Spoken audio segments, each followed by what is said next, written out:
सभी किसान मित्रों को नमस्कार। तो किसान भाइयों, आज हम बात करने वाले हैं गेहूं की बुआई से पहले किस प्रकार से आप जांच करें कि आप जिस बीज का चयन कर रहे हैं वो आपका बीज असली है या नकली है, बीज का अंकुरण कितना अच्छा होगा या नहीं होगा, उसकी जांच आप किस प्रकार से कर सकते हैं। उसी के साथ में गेहूं की बुआई करते समय किन बातों की सावधानी आपको रखनी है, किस प्रकार की गलतियां आपको नहीं करनी है, पूरी जानकारी पर हम डिटेल से बात करेंगे। तो वीडियो को आप ध्यान से सुने और वीडियो को लास्ट तक देखें।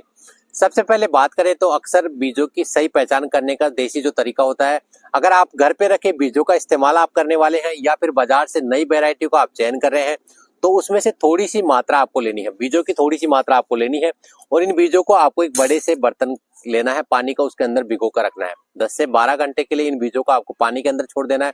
फिर पानी में से इन बीजों को निकाल करके एक कपड़े के अंदर आपको लपेट कर रख देना है। 2 दिन तक आपको इन बीजों को इस तरह से रखना है। अब आप देखेंगे 2 दिन बाद में इनमें अंकुरण होना शुरू हो जाएगा, तो आप देखेंगे कि कितना प्रतिशत आपका बीज अंकुरित हुआ है। अगर आपने पुराना जो घर का रखा हुआ बीज इस्तेमाल किया है तो उसमें भी आप देख सकते हैं कितना प्रतिशत आपको अंकुरण मिला है, और जिस वैरायटी का आप चयन करने वाले हैं उसमें नकली जो बीज होते हैं, मिलावट कई बार हो जाती है, तो उसकी भी जांच आप इस प्रकार से कर सकते हैं। तो बीजों के सही अंकुरण की प्रतिशतता को देखकर ही आप इन बीजों की बुआई करें। अब बात करते हैं, बीजों की बुआई से पहले आपको बीजों उपचार अवश्य करना चाहिए, चाहे आप घर का बीज इस्तेमाल कर रहे हो या फिर बाजार से आप ला रहे हो। अक्सर किसान भाई क्या को सोचते हैं कि जो बाजार से हम बीज खरीद कर लाकर जो बुआई करने वाले हैं वो बीज उपचारित होते हैं। बीज उपचारित होते हैं वो, लेकिन जिस समय पर बीजों की पैकिंग की गई है उस समय उनको उपचारित किया गया है, तो काफी लंबा समय हो जाता है पैकिंग करने के बाद में। बाजार में जब वो आते हैं, बुआई जब हम करते हैं, तो उस समय पर क्या है, उनकी दवाओं का जो असर है वो कमजोर पड़ जाता है।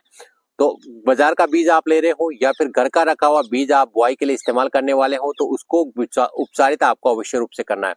आपको ये गलती नहीं करनी है। कई किसान भाई बीज उपचारित किए बिना ही गेहूं की बुआई कर देते हैं, जिससे फसल पर शुरुआत पर भी जो हमारे जो कीट होते हैं, रोग होते हैं, वो लग जाते हैं और फसल हमारी शुरुआत से ही कमजोर हो जाती है, तो आगे तक हमें उत्पादन भी काफी कम मिलता है।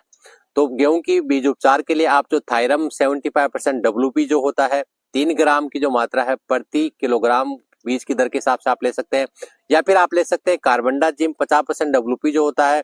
और साथ ही अगर आपके खेत पर दीमक कीट की समस्या है तो क्लोरीफायरिफोस से आप बीज उपचार अवश्य करें।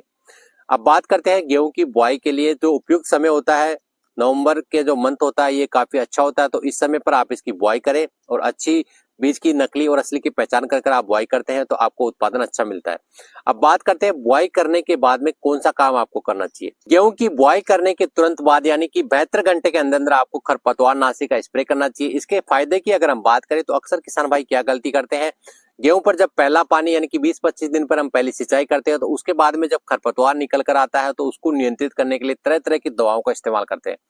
तो उस समय पर ये खरपतवार जब निकल कर आ जाता है तो हमारे जो जमीन पर जो न्यूट्रिशन पोषक तत्व होते हैं उसको अवशोषित कर लेता है और उसको नियंत्रित करना काफी कठिन हो जाता है। तो गेहूं की फसल पर आने वाले खरपतवार की समस्या को आप शुरुआत से ही जब गेहूं की बुआई आप कर दे तो उसके 72 घंटे के अंदर अंदर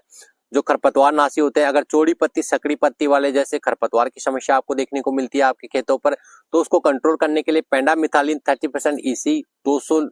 लीटर पानी में 2 लीटर की जो मात्रा है घोल करके आप स्प्रे कर दें। साथ ही अगर आपके क्षेत्र में मंडूसी, मामा और गुल्ली डंडा कहे जाने वाला जैसा गेहूं का जिद्दी खरपतवार की समस्या आपके क्षेत्र में है, तो इसको कंट्रोल करने के लिए PI कंपनी का जो अवकीरा जो प्रोडक्ट है, इसकी 60 ग्राम की जो मात्रा है 200 लीटर पानी में घोल करके प्रति एकड़ के हिसाब से आप स्प्रे कर दें।